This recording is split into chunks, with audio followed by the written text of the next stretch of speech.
It is 6:33 a.m. right here in the Conley Hamzat studio at Agidigbo 88.7 FM Ibadan.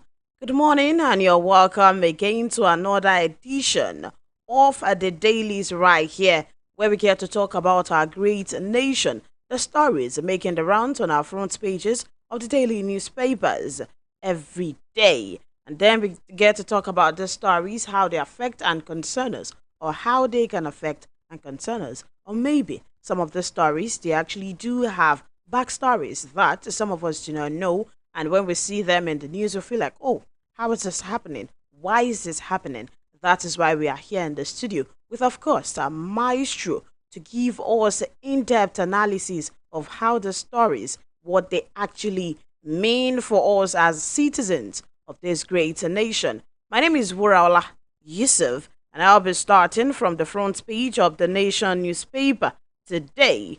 We have the story which says El-Rufai Fort's report of alleged 423 billion naira fraud.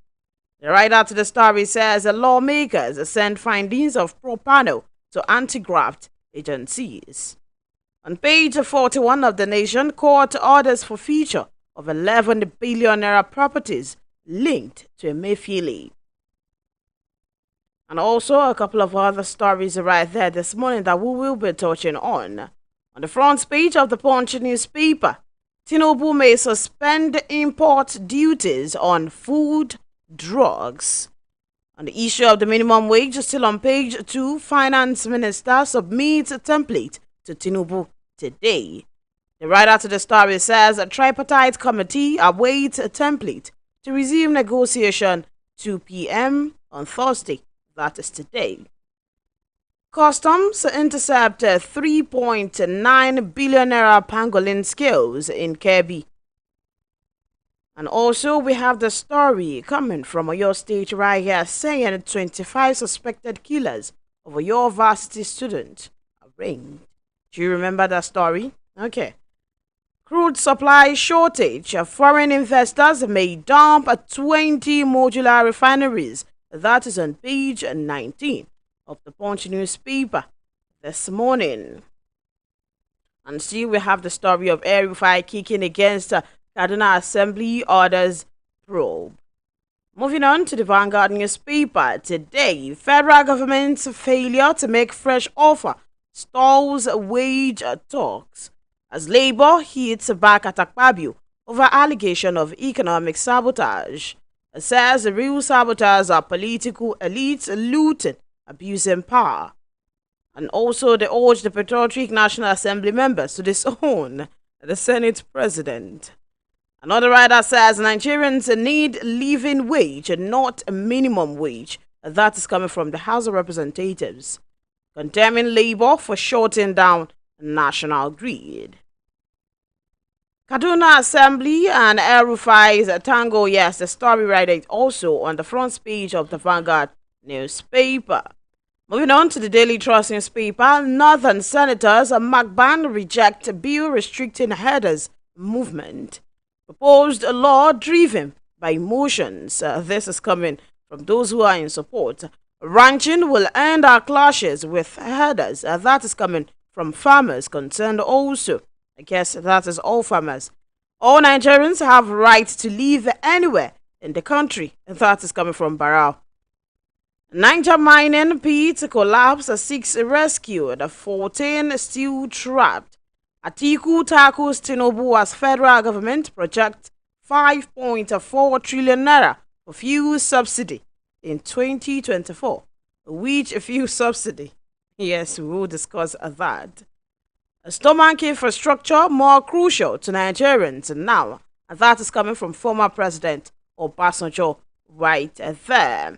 Also, we have the story of Emefiele and also the story of El-Rufai right there too. The Guardian newspaper also carries quite a lot of stories that we've talked about this morning, and we will be treating them today with, of course, Maestro in the studio. Good morning, Maestro.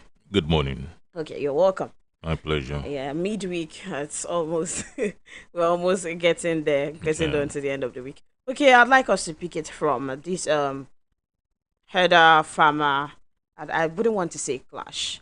The story, the news has been going on for quite a long time, and now there is a story that is coming from the legislator saying, okay, we'll feel this is about time we restrict herders' movement so that we can find a solution. And I think that is going towards food security thereabout. Now we have some people protesting, saying all Nigerians have a right to live anywhere in the country. It's not debatable. But then also we have to look about the fact that where the movement is going towards, what is it doing for Nigerians? What is it doing for Nigeria's food security and all? What do you have to say to this? Okay, so this is how some people, vested interests, tend to trivialize otherwise very, very important, critical matters. Mm. Um, uh, Sometimes even posing existential threat to our country. If you say all Nigerians have the right to live everywhere in Nigeria, Mm. uh, yeah, sure, but every Nigerian is not entitled to killing everybody everywhere in Nigeria. Mm. So living and killing are two different things. And so this issue is coming up because people are being killed on their farms, Yeah. not because people are herding their cattle, you know, beside the farms and just passing peacefully. Mm.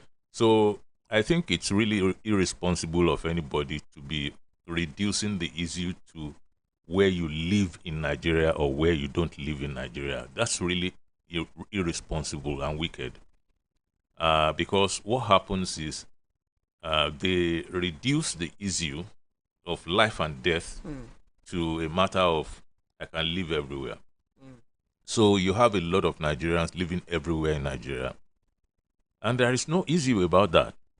Nobody is saying, oh, you are from that part, don't come and live here. That's not the issue. And so we have to be careful about people who are reductionist in that sense. We really have to be wary. That's one thing. The other part of this is that it's a massive argument Mm. concerning culture, lifestyle, and the existence of different ethnic stock. Because the people you are talking about, they are not really uh, Nigerians. Mm. Yes, they are not. They are not really Nigerians. You see, you have Nigerians who are Fulanis. You have Nigerians who are Yorubas.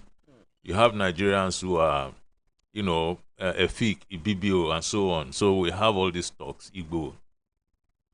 So you have Fulanis who are not Nigerians all Okay. over the West Coast of Africa. Mm. And so they herd cattle inside into Nigeria and go out. They also participate in other things, legal and illegal. But the argument of people who have means and resource in Nigeria is the argument is when a non-Nigerian Fulani comes into Nigeria, he automatically becomes a Nigerian. Mm. Now that's the big issue that we tend to put under the table most of the time. But it got so bad because of the violence that Nigeria has been experiencing in the past 20 years or thereabouts. So if we are talking about cattle, the most, the largest cattle businesses in the world are not pastoralist systems. Mm. You'll be talking about Argentina if you want to talk far outside of Africa. If you want to talk about Africa, then you'll be talking about places like Uganda and so on that are making billions of dollars on maybe Zimbabwe, I think thereabouts. They are not herding cattle. So when we say we must herd cattle in Nigeria and we must herd it everywhere, what we are essentially saying is that this is not about money. Mm. This is about our culture. This is about our cultural identity and we don't want it to go extinct. So, and I don't think we should not see that these are two perhaps mutually exclusive positions. So, if we can talk about that, how you herd cattle, a cultural thing, a traditional thing, but we first have to talk about lives, that we are losing because you're herding cattle across people's farms, and then you're taking lives, and now the farms are gone. So now we are talking about, the price of food is just going up every day. This is where it's all coming from. Because if we really want to talk about the economy, then we have to ranch. Because in ranching, we'll make a lot of money. You do dairy, you do milk, you do. Yes. Only yesterday, I think day before, I read somewhere that the vice president was saying very soon Nigeria will be exporting milk. Oh. So that's an effort in the right direction. It's not about ranching there. So we need to get serious about, how would you not be able to, ECOWAS covers the rest of it, but Nigerians must have Nigerian identity. That's very important. So it's a big issue. Then they will go and extend this to all manner of, which appears to me to be siding with people who are terrorizing others. Now, if you look at Benue, Plateau axis, where you have whole villages being sacked, it's these same people.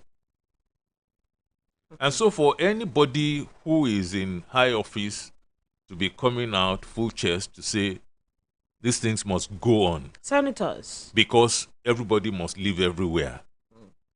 And the danger in that is you're deliberately encouraging this violence to go on.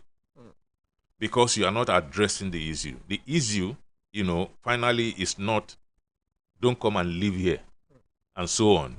The issue is that of violence and taking of lives.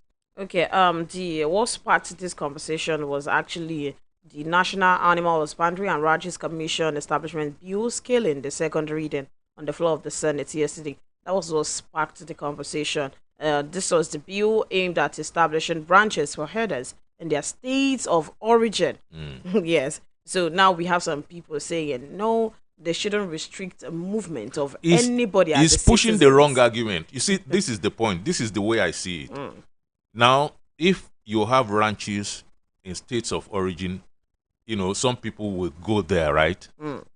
But you would now look at a situation where an Oyo State government could look at, okay, we want to raise a ranch in Okeogun or Ibarakwa axis, where you have a lot of northerners who are even, Yorubas already.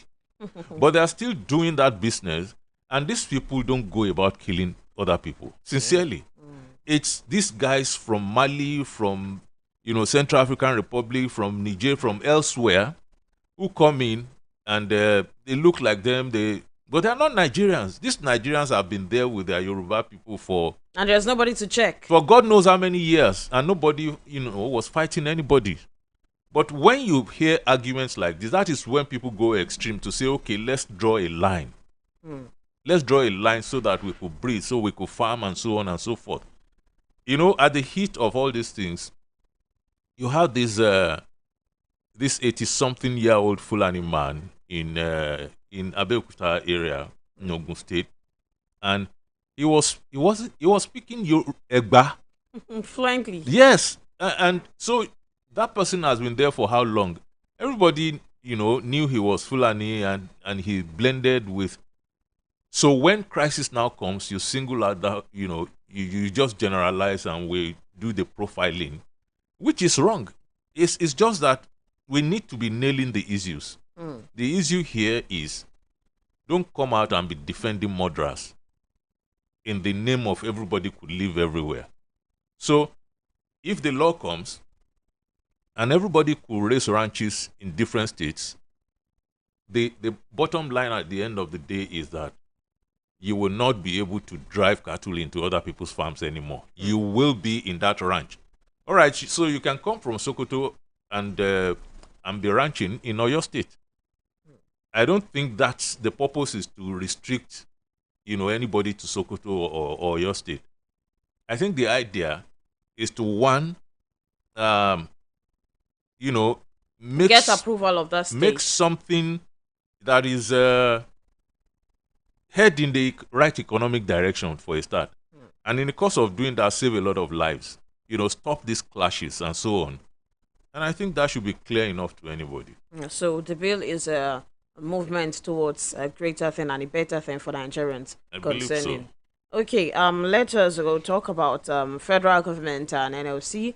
And yesterday, that was when they relaxed and not suspended the strike. And now we have the news saying the failure of federal government negotiation team to present a fresh offer beyond 60,000 that they offered will stall further negotiation. And after a few days, they may have to go back to their strike action. And yes, we have that. Today is the day President Tinubu gave the Minister of Finance and Coordinator Minister of the Economy, Wale Edun, to prepare cost implications of a new minimum wage. And also, we still have a news saying that Labour hits back at Akpabio, saying, no, we are not economic saboteurs. You shouldn't be the one to say that to us. So that's an before we talk further on this one, we have to go pay some bills. We'll be back. When we're back, we'll talk about NLC, the labor unions versus the federal government on the issue of minimum wage. We'll be back. Akidibo 88.7 FM. When you make efforts, you're on your way to success. If you desire higher education, especially in these troublesome times when there's so much frustration in admission, why not move on ahead to study abroad in Europe, Spain, Croatia, Albania, Bulgaria with convenient school fees? Time waits for no one. Don't waste your time. Whenever you are ready to study in Spain, Croatia, Albania, and Bulgaria, Aljana Travels and Tours is your ready answer. With several years of experience in the business with many laurels and awards. Just 1,000 euros for 1 year in Europe. No addition, no subtraction. Are you ready to study in Europe, Spain, Croatia, Albania, and Bulgaria? This is the time with Aljana Travels. Visa, travel, and comfortable accommodation arrangements are hitch-free. Quickly, get in touch with Aljana Travels and Tours, Navana Plaza, Liberty Road, Elewure Bus Stop, Ibadan, your state. Telephone 090-4444-4945. 090-4444-4945. Aljana Travels and Tours, waiting to receive you. No matter waiting, I show you, you show me love. 1, 2, 3, 4. You show me, you show me, you show me love. Show some more love today with 4 more packs of your favorite Indomie noodles in Indomitable and Super Pack cartons. Also, each Indomitable pack is now 200 naira, while Super Pack is now 350 naira. So hurry now. Offer valid till stock lasts. Madam, you don't try this new Lush Hair 4-in-1 no lie relaxer kit. We get free neutralizing shampoo and conditioner join. Whoa, me I no deal. You not even sabi wetin dey happen for town. You see this Lush Hair relaxer so? E no dey pepper, e no dey burn. E go even make your hair shine like oil. Na so, Lush Hair relaxer kit na correct. We no go make your hair cut. We no go make your hair dry. E no dey pepper and dey relax hair well. Shikini time. Come buy your own. Lush Hair. Be beautiful. My baby is 6 months old. Oh my! 6 months old? Wow! Now your baby needs more than breast milk. It's time to introduce mashed meals. In addition to breast milk, begin to give your baby mashed meals that contain at least 1 item from each of these 5 food groups: eggs, fish or meat, fruits and vegetables, oils, beans, groundnuts, soya or millet, rice, potato, maize or yam. From 6 months. In addition to breast milk, your baby needs this combination of food types to grow healthy. This message is from the Anring Project or your State Ministry of Health. 5 Alive Poppy. So much pulp. So many ways to pulp it. He gulps it.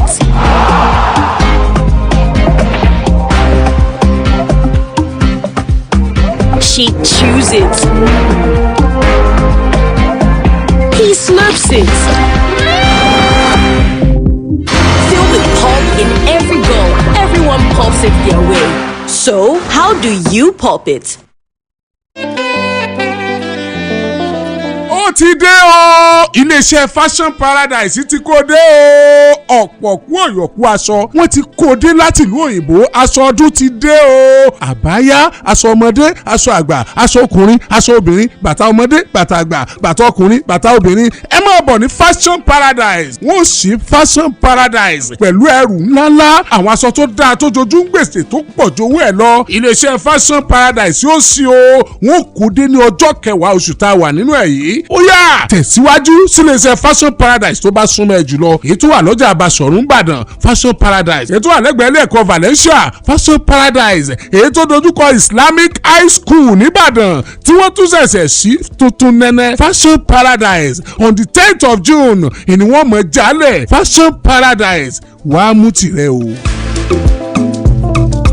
Akidibo 88.7 FM.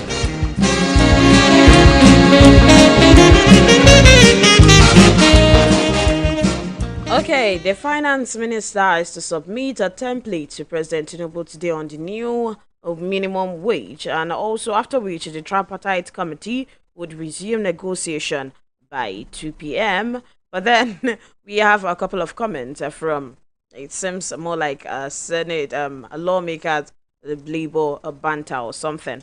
We have a news saying the labor unions are saying Akpabio should not be the one to tell them that they are economic saboteurs, because we've been seeing these lawmakers, according to them, who seems to be the real saboteurs year in, year out, doing things to Nigeria, doing things that affect Nigerians, and still they are the ones calling them economic saboteurs. They said the strike, the one-day strike, which led them to shorten down the national grid, was justifiable and according to the law.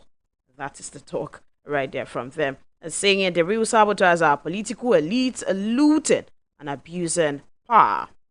And also urged the patriotic National Assembly members to disown Senate President. Maestro, any comment on this? What seems like a banter going on? It's just a waste of our time with somebody saying the real saboteurs, implying that you are saboteurs, but not the real ones.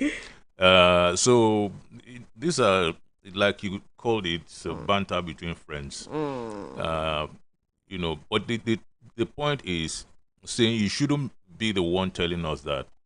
Other people could tell us that, and we will take it. That's the implication. And we have told them that too, that was reckless and irresponsible to shut down the national grid. It was really reckless. You can go on strike.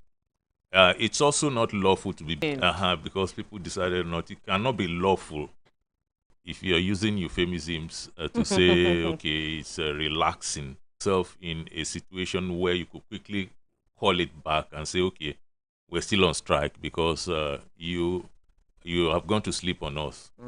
So we understand what they are saying.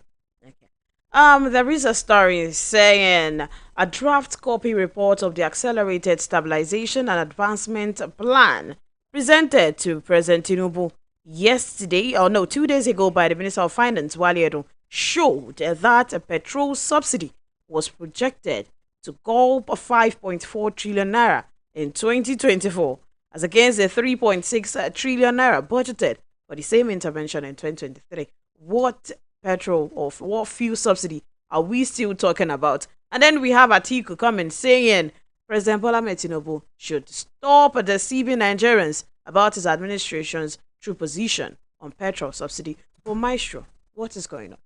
We thought it was gone. If you're listening to Alhaji Atiku Abubakar, you're wasting your time because he's doing his business. That's the business of opposition. Okay. And that's what he's supposed to do. If you're listening too much to government, you're also wasting your time because they probably will not tell you the truth. So what we need to do is to probe the situation ourselves as much as we could. Yes, while insisting on government coming clean, say your bit about it, because this argument has been on for a very long time that subsidy has been surreptitiously, returned into the scheme and so That's on. crawled in. Which does not make a lot of sense to me. And why I balk, accepting that is you see a lot of funds going to state governments from the federation account, right? If I don't want to believe that, I listened to Mr. Falano, SAN, reeling off figures of how much more, the state governments have been getting. Where's that supposed to be coming from? Okay. My father's compound. A second. It's 7 a.m. on Agidigbo 88.7 FM. Okay. So the truth is, fuel subsidy removal is effective. But are we still having some kind of,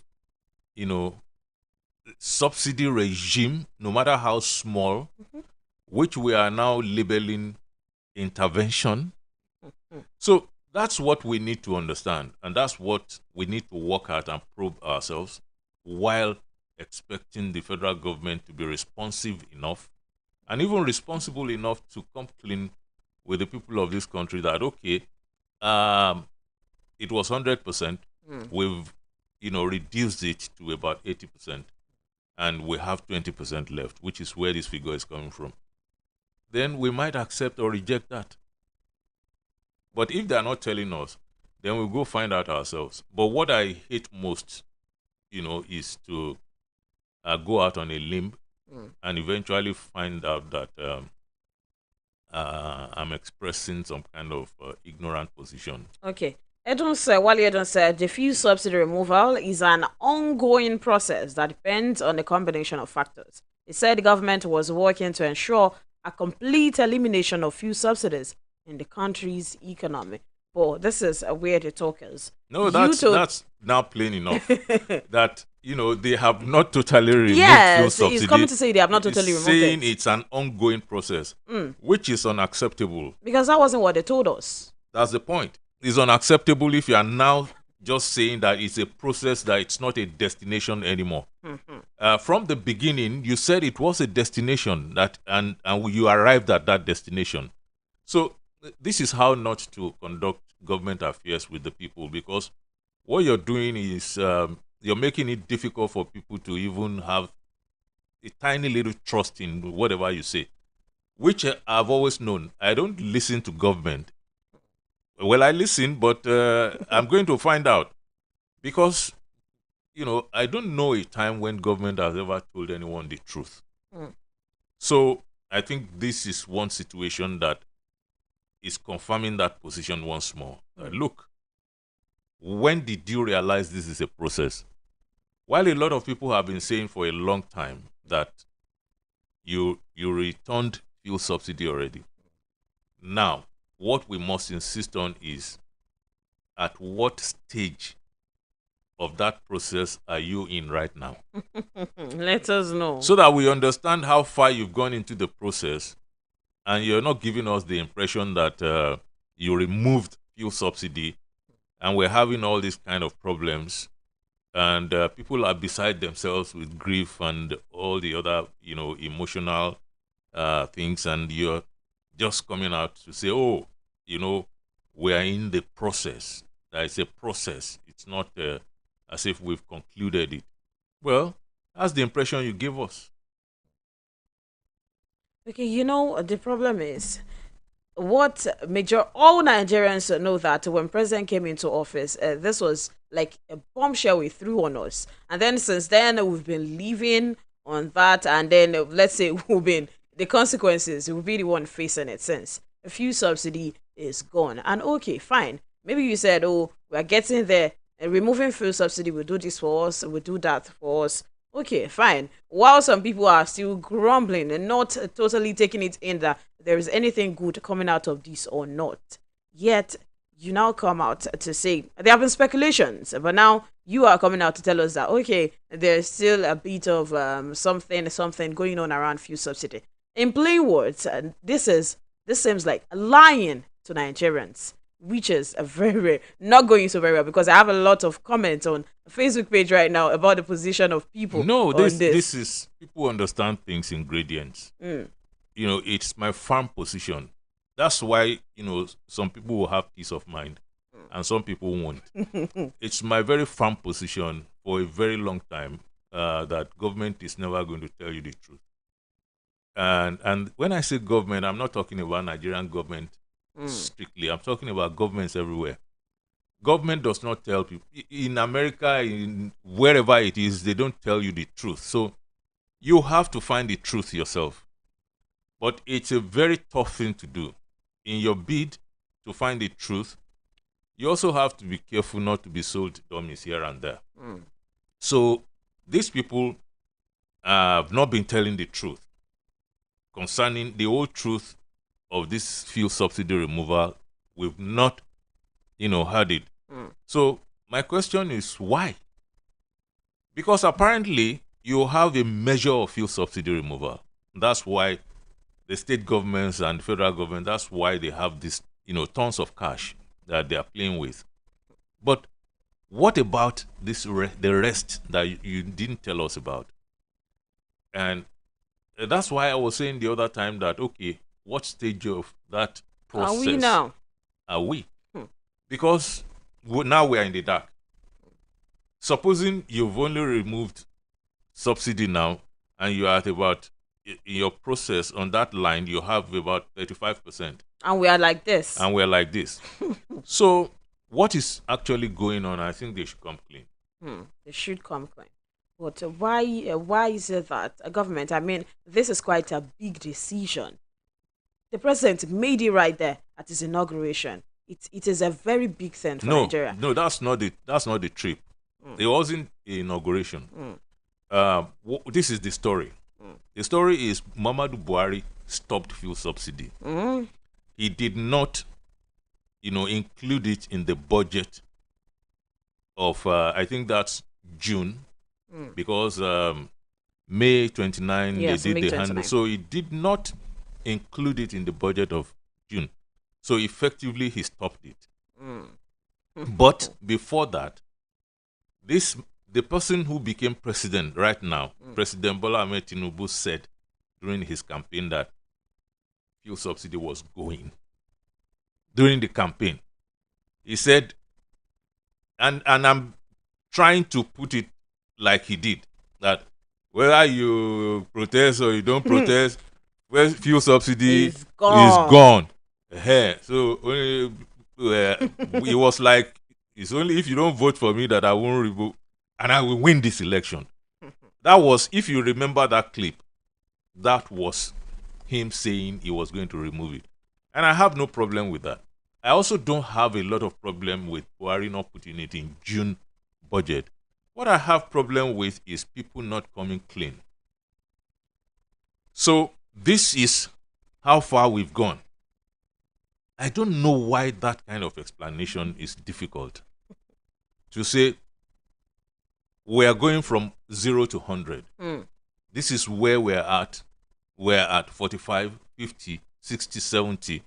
So people will understand, especially when people were saying you've reintroduced fuel subsidy. And they said nothing. They said they didn't say anything. They just kept quiet, which is really wrong. But then it's a governmental thing. To keep the truth, to blend the truth, to speak half truth, and so on and so forth. So you have to be prepared for that. So we should continue to take federal government playing on our intelligence, not giving us. Does it make sense that we have to accept the fact that this is what they will keep doing to us and there is nothing we can do about it? Accepting or not accepting is an individual thing. It's your business. If they have been doing it forever and they do it everywhere. So if you want to be expansive in your reasoning and consciousness of dealings with government, that's good enough. But if you want to, also be simplistic about it and expect government to turn around and begin to tell you the truth, it's also your decision. So this is not a we thing. It's an individual thing. So I am not going to expect any government to tell me the truth. anytime soon because governments don't tell the truth. Why are they not supposed to? Well, suppose and reality are two different things. So if somebody wakes up in the White House in the Oval Office one day and he says, you know what, there are weapons of mass destruction in Iraq, so we are going to bomb the place. And he's calling on Blair, he's calling on all their allies, and everybody fell in, and they sold it to the world, and they went and bombed Iraq. And at the end of ransacking Iraq, there were no weapons of mass destruction anywhere. So, what does that tell you? And if you're having a massive surveillance system going on all over the largest democracy in the world, and nobody knows you're doing it behind the people's back, what does that tell you about government? So it depends on if you just want to wake up angry every day. So when government does government to you, you get angry. And you say, no, this is wrong. This is wrong. No, I'm not going to be like that. I am going to situate government that you don't tell me the truth. So I'm going to go after the truth with all my God-given resources to make sense every time of. That is why this thing is interpretative. And unfortunately, there are people out there who want you to talk like them. They want you to see it like them. They want you to express their anger. And when you don't do that, then you have to be part of government. That's very unfortunate. But I cannot do that. What I would do is to break down issues and tell you, this is why government is doing this. This is what governments do. This is the nature of governments. Now, this is what they are doing right now. It is wrong, but they are doing it, and they are still going to do it tomorrow. So we'll continue to be at the receiving end of whatever it is. I don't know what we continue to do. What I continue to do is what I know, and that is the business of making sense of this nonsense.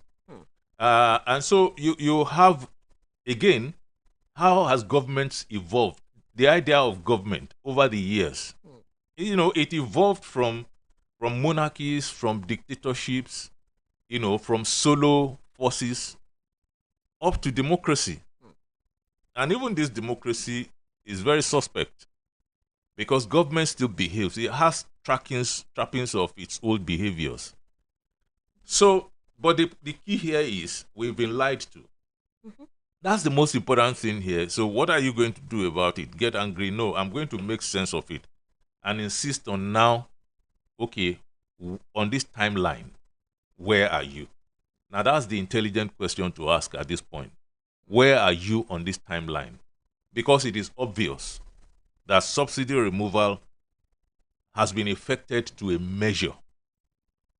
And I think it's a considerable measure for state governments, federal government to have this much money from the federal, allocation bit, but also for us to be going through what we are going through, for fuel price to go up, and everybody is complaining. I am complaining. The independent marketers are complaining. Everybody is complaining. So there has been an effect. If there is no subsidy removal, the independent marketers wouldn't be complaining. They are very okay with the old regime, where they share tons of cash, but they are not comfortable anymore. But we're still paying too much at the pump. So what we need to do now is to ask this government, where are you on the timeline? Or we might get angry. How then did we trust any government or whatever it is that comes from the government anymore, saying this is what is happening? Have you been trusting government before? I mean, what can we do? No, I'm just wondering, because for a very long time how could you? It's mind control business. And I gave you an example. I don't know if it's you. So govern is control. And meant. Yes, it was me. It's mind. And so when government throws in the siren, that is a convoy, without anybody telling you, it hits you. Oh, that's the governor's convoy. When it's funeral, right? When it is ambulance taking someone to the hospital, you know. When it's fire, you know. It's dealing with your mind essentially without anybody standing in front of you to tell you this is how it runs. And so you also have to develop your capacity to face that, because it seeks to control you, to dominate you, and to put you in a position. And it's deceitful. Most of the time it's deceitful, which is why most people who do these things that we do don't trust government. You have to go and, according to Mr. Obi, verify. So it is safe to say we are stuck with whatever it is they give us and whatever it is they do not give us, and knowing maybe it is the truth or not. Let's go pay some bills. When we're back in the studio, we'll continue the conversation this morning about, of course, our great nation, Nigeria. We'll be back. Akidibo 88.7 FM. ọmọ mi ti pọ̀ṣù mẹ́fà ẹ bá mi dúpẹ́ oṣù mẹ́fà ẹ bá mi dúpẹ́. ó ti yẹ pọ̀ṣù mẹ́fà nìyẹn.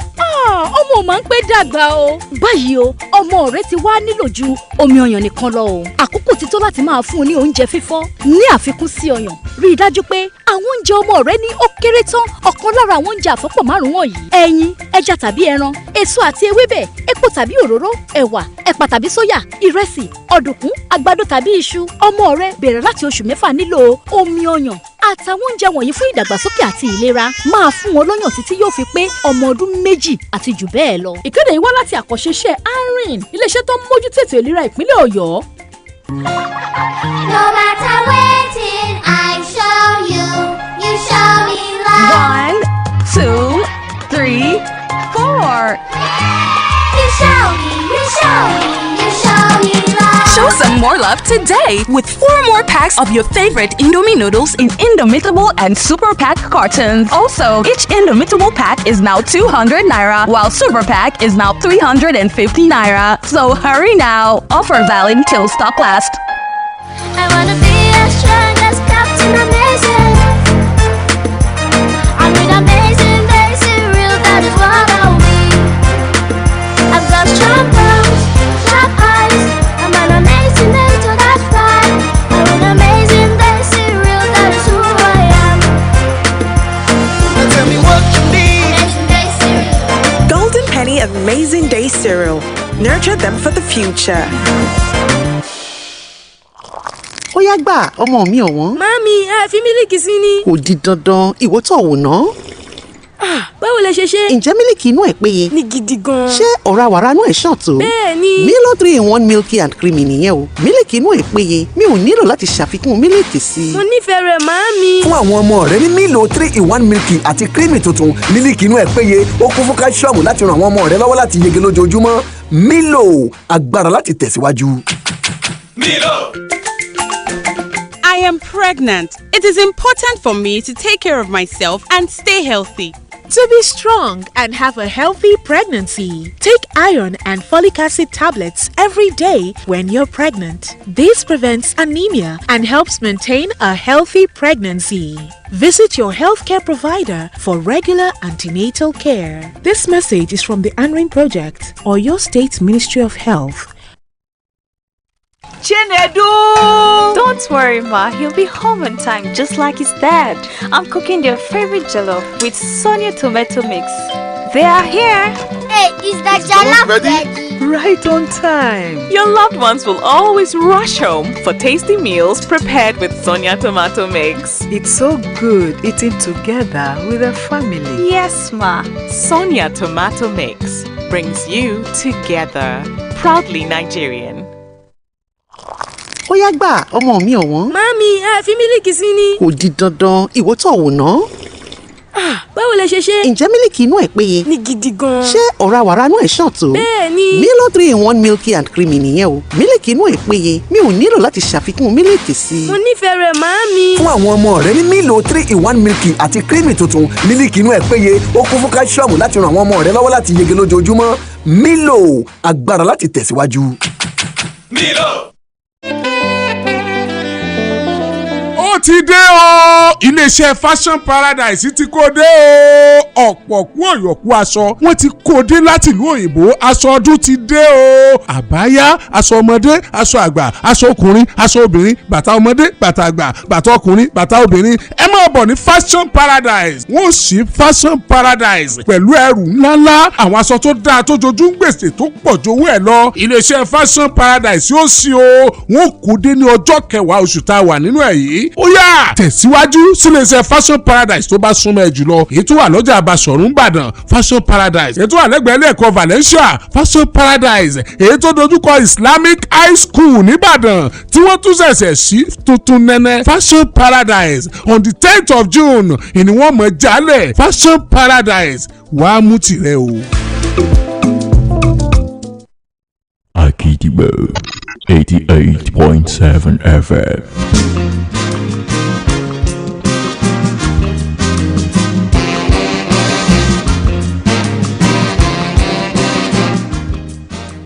We're back and it is still the dailies with me and Maestro right here in the studio. And the discussion we were having before we left was subsidy is gone and now the subsidy is not gone. And yes, we are talking about what this means, and Maestro is telling us that is what we've been getting from Nigerian government, and then for over the years. And yes, it is whatever it is, they do not give us the complete truth, and that is what we have to live by, right, Maestro? Yes, we have to situate ourselves where we want to belong, where we want to be in this, crazy rush. And it's an individual thing. It's by choice. Where I want to be is where I try as much as possible to understand what is going on. Some people enjoy the anger. They vent. It makes you feel better after you vent, after you turn up fury. Then you feel better and you can face the day. For some people, they can't even bear the stress of getting angry. They don't have time for that. They would rather... but different strokes for different folks. For me, understanding it is more important than getting angry about it. So when I understand it, I could ask the right questions. Or I could make the right statements. Other than being ignorant about it or being furious about it. So, because this government will go, another one will come, and the other one will behave. The governments behave in the same way. I told you a story about presidents and the presidency. So, these things have been there. I'm not just saying it on the spur. I'm telling you things that I've reflected on for a very long time, looking at what government, represented over my own years in this country. I don't know when we've ever woken up in this country and government's been faithful and truthful and honest. And I don't expect it because it's never been in all my years of being a Nigerian. But this is not right. How do we, as citizens of this government has never been right. Really? No. You tell me when government was ever right. So what do we do? What we do is to live our time and make a sense of it. Reject what we don't want. The poor part of all this is the pathetic part is that people who get furious, they are not ready to even commit to what they should commit to so that you reduce the level of dishonesty. It's part of corruption. You understand? Because when we talk about corruption in our country, you know what we call corruption. It has to be monetary only. But you see, corruption is the bigger corruption. What I call the parent corruption is bigger than cash corruption. And that was what former President Goodluck Jonathan was saying once. That, look, this money corruption that you're talking about is even lesser. But the people who would laugh, they laughed. The people who would make a jest of him, they did. But of course, he was talking much more intelligently than them. So it is the parent corruption gives birth to cash corruption, not the other way around. And part of the parent corruption is what governance dishes out all the time, or almost all the time. That is deceit. This subtle way of just simply moving on, giving half truth, giving and then quoting on truth, outrightly on true thing, and just dishing these things out. And for me, it is, I've received it so many times. Look, there was a time in this country that IBB wanted to receive instructions from IMF, World Bank.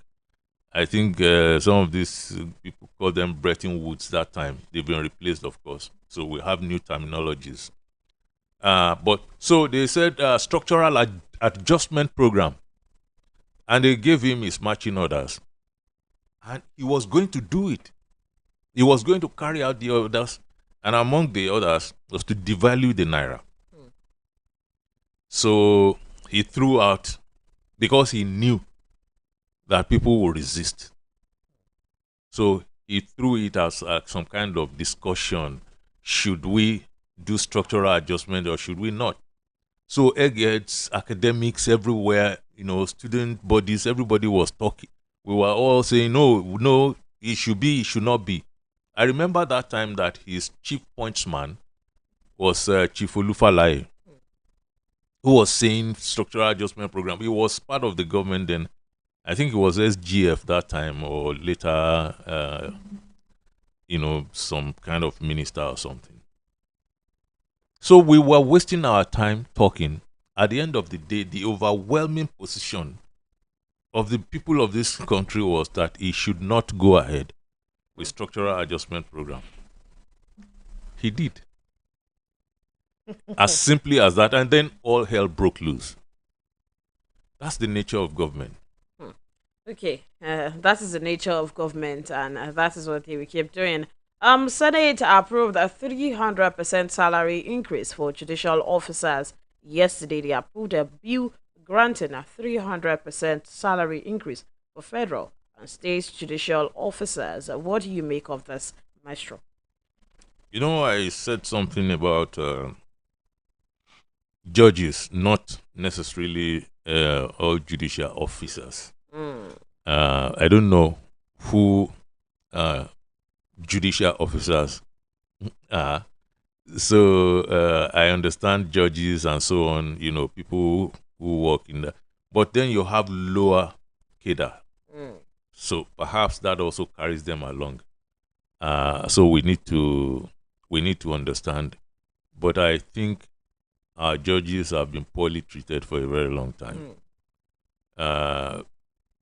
And so I think this is okay. Okay. With the CJN having a 64 million naira annual salary, that is okay for our judiciary to be better, is it? No, it's not going to make our judiciary better. Then what is going to make them better?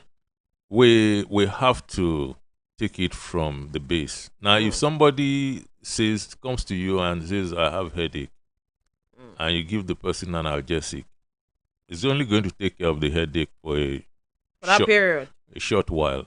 So, but a doctor who wants to cure would say, okay, we'll ask you questions and then, test you and then get to the root of the headache and remove it. So that's what's going to, paying judges more is not going to go to the root of the problem we are facing in that sector. Because the root of the problem we are facing in that sector is the same thing we're talking about, the executive arm of government, that is telling us that fuel subsidy removal is now a process and it's no longer a destination. And it's about the legislature too. The root of the problem in the legislature that Labour is telling us they are the real saboteurs, and so on and so forth. And even in the society where we go and hoard foodstuff so that the price will go up, and then when the price goes up, we come back on radio to complain that, the price is so high now, we can't afford it. Who rented warehouses to go and store it there and lock it up? Is it the government? Okay, there is a news coming right here from a former president of Nigeria, and I am talking about Olusegun Obasanjo saying that stomach infrastructure is is of paramount importance to Nigerians now, and he made the assertion while inaugurating one of the 36 houses acquired by the Sokoto state government from the federal government yesterday. He was supposed to be there to to inaugurate some of that, then he dropped that, saying governors and also the government at large, the federal government and everyone should focus more on the stomach infrastructure as that is what is important to Nigerians at this point. He also said a couple of things, but that is mainly what he said yesterday. What do you make of this, Maestro? Well, he's saying that it's important that people be fed. And that's true. People need food right now. It's not because food is unavailable, it's more because the purchasing power is unavailable. Therefore, there has to be something directed at making food available to people, at affordable prices. So I understand that, but I don't know if that is going to be the solution that we seek. I know that has to be, and that's why people talk about palliatives a lot of times. Stomach infrastructure, however, has been of utmost importance, in this space for a long time. That's why the coinage came into existence at all and gained prominence. And if you are applying it according to the people who generated it, it's even not the same thing as feeding people. It is feeding people for a strategic political reason. That's the meaning of stomach infrastructure. And I think it came from Ekiti Axis, the coinage. Okay, right now we have another news right here saying that the federal government plans a 6.6 trillion naira supplementary budget to fast track economic growth, and not new, all right? A supplementary budget. We've been expecting that. I think the IMF was the first one to mention it. Curiously, that's the first place I heard it. But in any case, it's expected when you have this kind of jumps in the dollar naira tango that we're experiencing. For a brief period, we thought that it was going to keep dipping, and naira will be getting stronger. Unfortunately, it's turned out not to be so because it's about 1,003, 1,004. Yes, that's where it's 1,004. been fluctuating now. Oh, okay. Do you have a BDC? Yes, 1,000 for the last time I so checked. that we Yes. can come and change money there. no. No, that. So it's not been really as nice as one would have it. Okay, we need to let people in the conversation right here in the studio this morning, and the phone lines to call still remains 0704 1001 887, 0704 1001 887, or +234 704 700 8873. But before then, let's listen to this, of course. Thank you for your attention. It's been lovely to have you keeping it locked on Agidigbo 88.7 FM. Now is the time to join in the conversation, to have the word, hear your voice, because we are the people's voice. Meanwhile, while you contribute to this program, kindly note that in accordance with broadcasting ethics, you are requested to keep your contributions modest, truthful, concise, and not offensive, inflammatory, or with tendencies to cause discomfort to anyone. Thank you. Now, let the conversation begin. Okay, hello, good morning. Good morning, ma. Good morning, ma. Your name and where you're calling from? Debra from Ibadan. Okay, ma. Your contribution. Please, Mr. Maestro, tell me something. Okay. This rice and beans and all the foodstuffs that are coming from the north, is it the federal government that is supplying this, or is it from the foreign countries? Because I don't know whether it's the Ministry of Agric or is it a personal organization or personal individual that are bringing this food into this country, and the price is so expensive, even more expensive more than that of the foreign ones. Is it the federal government or an individual or an organization that is bringing this food into this country, to the south? Okay. All right. It's not the government, of course. People have rice mills in parts of the country, for instance, and they produce their rice and bag and then sell. Private entities. You also have, forever we know where the beans and so on, where the yam. Most of us, we are now locked on Abuja yam. When it comes to yam, that's about the preference of everybody. So it has very little to do with government. It's private interests that are doing their business. Could you imagine even tomatoes, perishable items? You hold one small tomato, they tell you it's 250 naira, just one. 250, 300 naira, for 1,000 naira. So it's not government. Unfortunately, we are not waking up to our own reality in different parts of especially the southwest, where we could grow tomatoes. We are not doing so. Where we could grow pepper, our own groceries, we are not doing so. There's nothing that they are bringing to us that we could not grow here, and we have enough land, but we have dedicated ourselves to some other things. Okay, before we continue to pick calls, let us go to our Facebook page and read some comments from Raja Afiza Bidemi saying on the issue of increased CJN salary to about 60 million. Honestly, the CJN deserves the said amount in a situation whereby the National Assembly collected robust salaries. Why not judiciary boards? Kudos to federal government and National Assembly who took the step. Meanwhile, federal government should do the needful and handpick 100,000 naira minimum wage for Nigerian workers. God bless Nigeria. And we have Shola Ojo saying, the most unfortunate thing that happened to Nigerians now is the type of fantastically deceitful leaders we have. Tinubu deliberately increased a petrol price, not because of subsidy issue.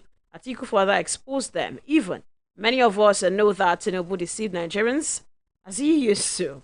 But the supporters clubs will always say it is Atiku, and anybody that tells Tinubu the truth did not win election or hates Tinubu and found a way to defend the indefensible. Okay, quite a lot of good mornings, and we have Kazim Olawale saying Tinubu is still paying subsidy, but some deceivers before now were backing the deceitful leader. Nigeria is in trouble with the leader in power now. And also we have Adewu Mushegun saying on article submission, at times no politicians do normally see anything good in whatever the opposition is saying. Honestly, it is just to make it known to the public that he is existing. He may not perform better than this if he is presently on the throne now. So look at him saying, someone like me is not surprised with the revelation that came out as regards to the fuel subsidy, because we've always known about this, which is the reason why they've succeeded in taking the country from the top to wherever it is they took it to. Things are really tough in the country, yet without any hope in sight on when they will come to an end. Adexi is saying Atiku is in the position to talk and we cannot ignore him. Others have said the same thing and nothing to probe, because we know the antecedent of the president has been okay. While I don't have no point, this is okay. Balkis Anotiron says on May 29th, 2023, subsidy is gone. On June 5th, 2024, we spent 5.4 trillion naira on oil subsidy. This is Nigeria. It is difficult to defend a government that allocates billions of naira to subsidize Hajj for people. Abidem is saying on the issue of fuel subsidy, honestly, is federal government playing on our intelligence? They should come out and tell us the truth about fuel subsidy. I think they just did. Okay, we have quite a lot of other comments right here saying from Abdul Qadri saying the return of fuel subsidy, contrary to the announcement of the president at inauguration, shows government's lack of accountability. I have always asked how NNPC has been able to regulate the pump price of PMS over time, considering the dollar rate increase, which is the reason they have paid even more than what was being paid during the previous administration. And we also have Adebayo Jobolata saying, on fuel subsidies, so the silence of government of the day when some Nigerians accused them of reintroducing fuel subsidy meant yes.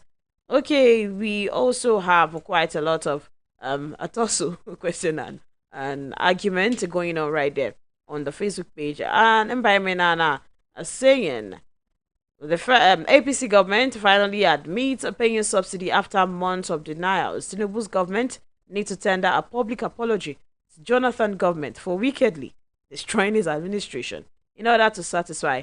Okay.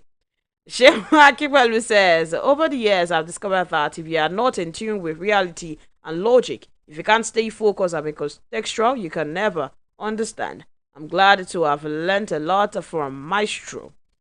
Okay, we also have quite a lot of comments from Rashida Nelka saying, I was traumatized when I read about the fuel subsidy thing last night. So nothing true about this administration too, but President Tinubu announced the removal on May 29 last year.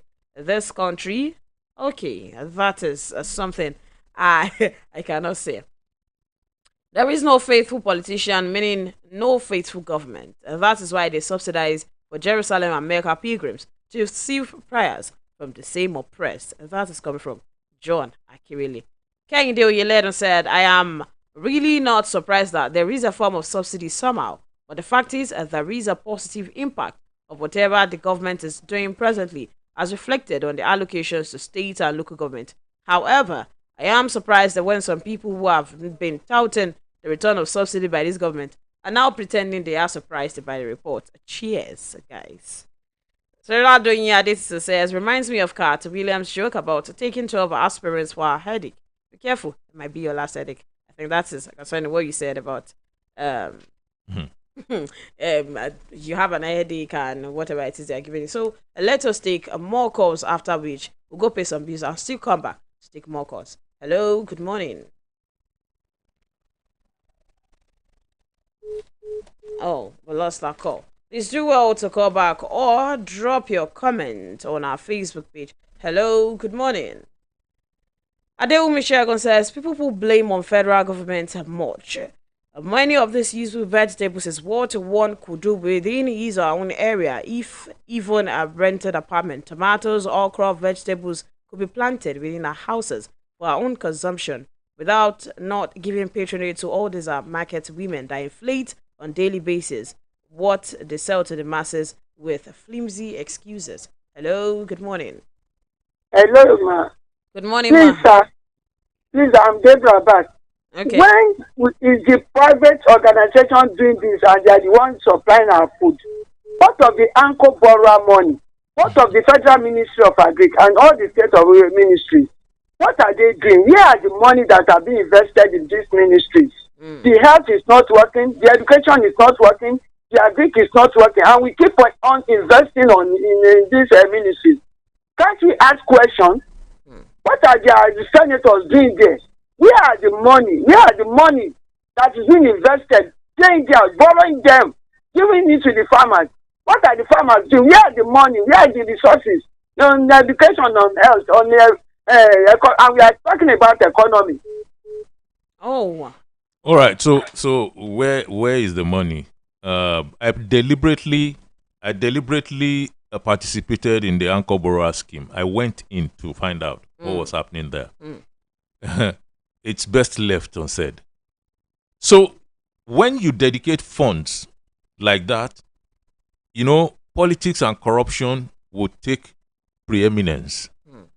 And that is what you need to understand about your country, that corruption, and politics will come first. So most of these funds will go to people who are not even farmers. And then you have politics of ethno-religious things, and most of the funds will go, into certain areas, and the other parts will receive lesser and lesser funds, and then it will still be quartered out in corruption. So all these heavy funds that's why we need to spend little energy, taking these people to task and getting angry. But we need to pack that energy and be very clear-eyed and focused about restructuring. If we don't do it, I tell you, we will still be here. Restructuring will save us from Another all this. government will come. We are going to be saying the same things. For how long have I been asking the same questions of governments across my entire life? So I can't be talking like a 25-year-old person, a 30-year-old person, because I've seen more. I've forgotten more than I remember about governments in this country. I hope you understand what I'm saying there. I have forgotten more than I remember about governments in my country. So if you are waiting for me to begin to talk like you wait for a very long time. Okay, 070410018887. Hello, good morning. Hello, good morning. Your name or where you're calling from? Hello, this is the Dailies right here, and you get to call in to join in the conversation of whatever it is we have been talking about. Yes, we still have a couple of comments on the Facebook page. We have from Shola Ojo saying, Obasanjo remains unbeatable leader. Anytime at his age, he still speaks the truth. He is logical, and some will not like him, but will always accuse others for criticizing Tinubu that they hate him. Why can't Tinubu check himself? Adetunji Simeon says, we'll continue to be deceived with lies, falsehood, and propaganda by this government. Oh my, OMG. The more you look, the less you see. Maestro, we had a call yesterday from, I've forgotten where now, but from abroad, from someone saying, Soyinka should teach the youth true activism, not just call politicians names day in, day out. Before we talk about that, let's go pay some bills. We're back. We'll start from that point. Akidibo 88.7 FM. ọmọ mi ti pọ̀ṣù mẹ́fà ẹ bá mi dúpẹ́ oṣù mẹ́fà ẹ bá mi dúpẹ́. ó ti yẹ pọ̀ṣù mẹ́fà nìyẹn. ọmọ ò máa ń pẹ́ dàgbà o. báyìí o ọmọ rẹ ti wá nílò ju omi ọyàn nìkan lọ o. àkókò ti tó láti máa fún un ní oúnjẹ fífọ́ ní àfikún sí ọyàn. rí i dájú pé àwọn oúnjẹ ọmọ rẹ ní ó kéré tán ọ̀kan lára àwọn oúnjẹ àfọ́pọ̀ márùn-ún wọ̀nyí: ẹyin, ẹja tàbí ẹran, èso àti ewébẹ̀, epo tàbí òróró, ẹ̀wà, ẹ̀pà tàbí sóyà, ìrẹsì, ọ̀dùnkún, àgbàdo tàbí iṣu. ọmọ rẹ bẹ̀rẹ̀ láti oṣù mẹ́fà nílò omi ọyàn àtàwọn oúnjẹ wọ̀nyí fún ìdàgbàsókè àti ìlera. máa fún wọn lọ́yàn títí yóò fi pé ọmọ ọdún méjì àti jù bẹ́ẹ̀ lọ. ìkéde yìí wá láti àkọ́ṣeṣẹ́ ANRIN, iléeṣẹ́ tó ń mójútó ètò ìlera ìpínlẹ̀ Ọ̀yọ́. Madam, you don try this new Lush Hair 4-in-1 no lie relaxer kit wey get free neutralizing shampoo and conditioner join? What? Me, I no deal. You no even sabi wetin dey happen for town. You see this Lush Hair relaxer so? E no dey pepper, e no dey burn. E go even make your hair shine like oil. Na so, Lush Hair relaxer kit na correct. Wey no go make your hair cut, wey no go make your hair dry. E no dey pepper and e dey relax hair well well. Shikini time. Come buy your own. Lush Hair. Be beautiful. I am pregnant. It is important for me to take care of myself and stay healthy. To be strong and have a healthy pregnancy, take iron and folic acid tablets every day when you're pregnant. This prevents anemia and helps maintain a healthy pregnancy. Visit your healthcare provider for regular antenatal care. This message is from the ANRIN Project or your State Ministry of Health. We can protect your car, your savings. Let's not make it boring. Let's make insurance a lifestyle. If you've ever wished your insurance offered you more, then you're in good hands with Hares Insurance Group. In addition to our extensive insurance coverage, you can also enjoy free benefits such as networking opportunities, up to 10% discount on hotels, gyms, spas, and your favorite stores, tickets to exclusive events, and free resources to plan your future. So, next time someone asks you, what does your insurance company give you, sir? Your answer should be with Hares Insurance Group. Definitely much more than insurance. To enjoy all these, sign up on www.hairsinsurancegroup.com. That is HEIRS. Hares Insurance Group. Simple life is here. Chinedu! Don't worry, Ma. He'll be home on time, just like his dad. I'm cooking their favorite jollof with Sonia tomato mix. They are here. Hey, is that jollof ready? Right on time. Your loved ones will always rush home for tasty meals prepared with Sonia tomato mix. It's so good eating together with a family. Yes, Ma. Sonia tomato mix brings you together. Proudly Nigerian. 5 Alive Poppy. So much pulp. So many ways to pulp it. He gulps it.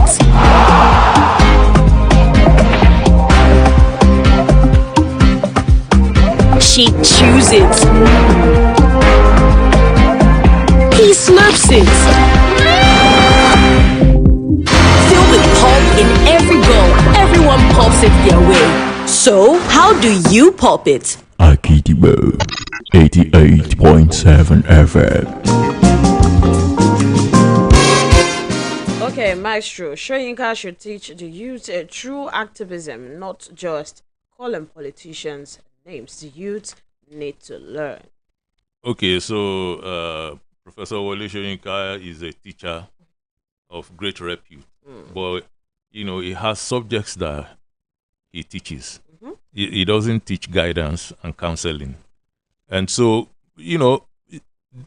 this person asking this question, you look at the horde on social media today. Do they look like trainable?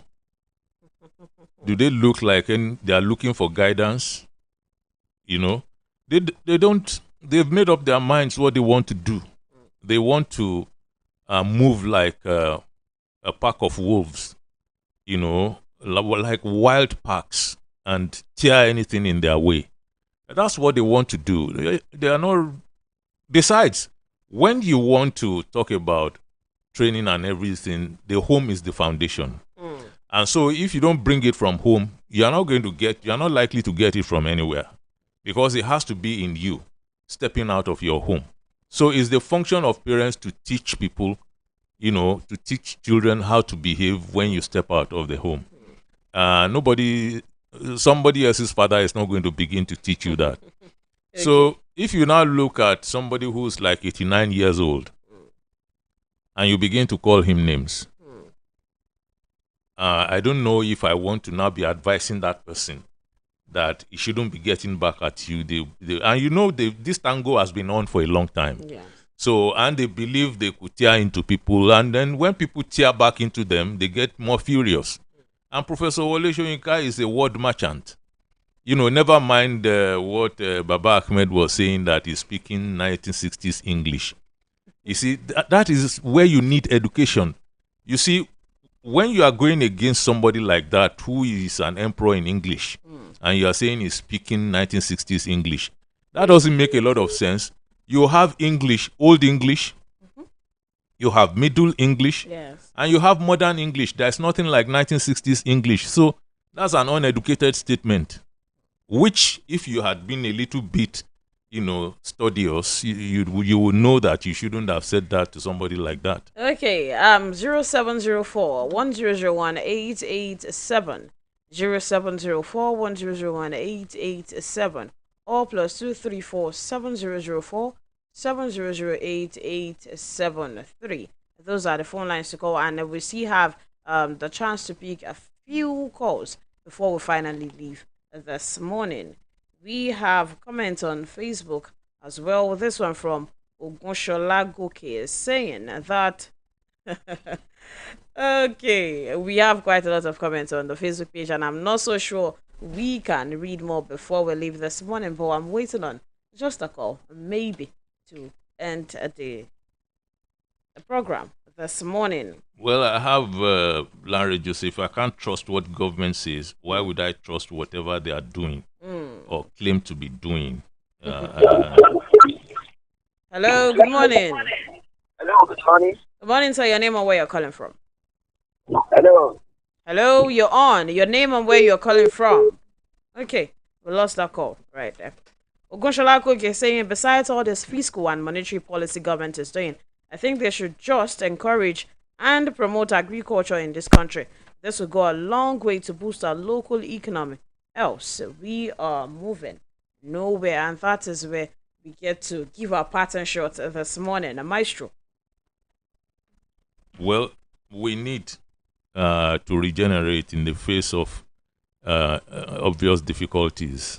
The thing to do is to apply more brain and a lot less brawn.